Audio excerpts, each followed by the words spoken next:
Oh, hey, how's it going? So I finally got around to crocheting a sweater. This was very much inspired by these vintage 1950s patterns, and I feel like the finished product gives off library hoe vibes, which is totally the aesthetic I'm chasing all day, every day. Anyway, before we get started, I have a couple of channel updates to mention. I just finished redrawing a whole bunch of my channel art for the millionth time, and I also renamed the channel because I realized that there are 20 other Allison Roses here on YouTube, and I just want to be a special snowflake all the time. Anyway, if you're new to this channel, you're about to learn how much I hate reading crochet patterns, counting stitches, and doing math in general, which is why I decided to experiment and see if I could turn a sewing pattern into a crochet pattern.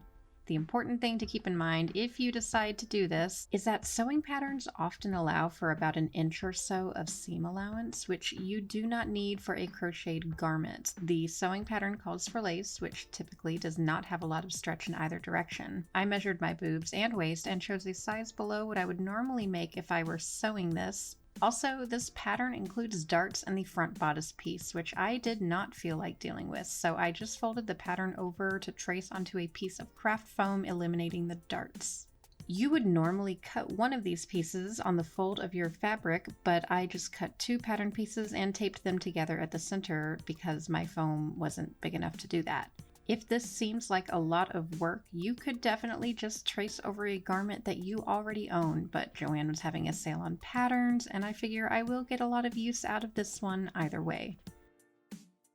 Also, I traced the back bodice pieces and the sleeves onto two different colored pieces of foam because I knew otherwise I would get confused if everything were the same color. Anyway, I used a 4mm aluminum hook, 3 skeins of this cheap 4-ply big twist yarn in the color Blush, and crocheted a test swatch to make sure I was happy with this stitch combination. By the way, I will be posting a separate video tutorial for both of the stitches that I used in this sweater if anyone is curious, but you could totally just use whatever stitch you prefer to make this top. I crocheted each section from the top down, not even bothering to count my starting chains and just making sure that they were as long as my pattern piece when I stretched the chain all the way out. Like I said, I just don't have the mental energy to count stitches these days. From there, I really just traced over the pattern pieces as I crocheted, increasing and decreasing to account for the shape of each pattern piece. If you are still very new to the riveting world of crochet, I would recommend using a basic single crochet stitch. And don't worry too much if your edges are a little less smooth than you would like, because once they're all sewn together at the seams and blocked, it won't really matter. Honestly, I have never made a perfect finished piece of clothing, and I've never lost a single moment of sleep over it, so there you go. Also, pardon the noise of my cat eating food in the background. We share the garage and I don't have the heart to tell him to postpone his breakfast. Anyway, the only thing I really regret doing here is not crocheting the back as one piece. I forgot to subtract the seam allowance in the back, so it ended up being a bit bigger than I had hoped. At the end of the day, I just had extra wide seams in the back. Here's my pile of finished pieces. From here, I just had to attach them at the side using a single crochet stitch. You could obviously sew them together with a tapestry needle and yarn, but I always feel like this is faster.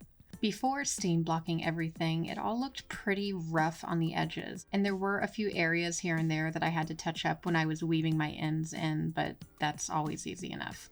Also, as you can see, the sleeves and the bodice were very, very low cut, so to speak, which was fine because I had already decided that I wanted to add a wide band of ribbed double crochet along the top edge.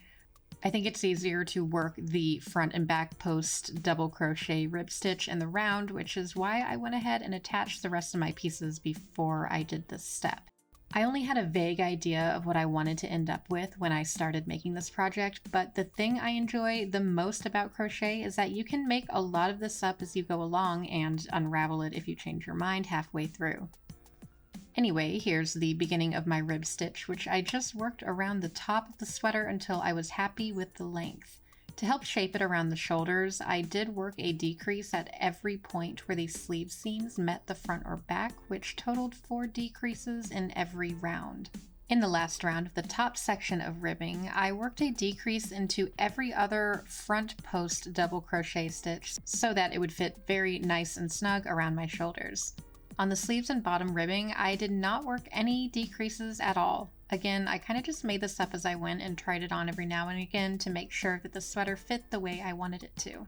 Finally, to cover up that big nasty crack in the back, I sewed these nice little pearl beads along the seam.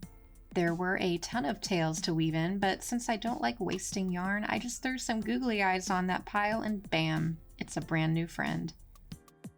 By the way, while I was working on this sweater, I was listening to an audiobook that I really want to recommend to you guys, and it is Masquerade by Terry Pratchett, or really just any book in the Discworld series.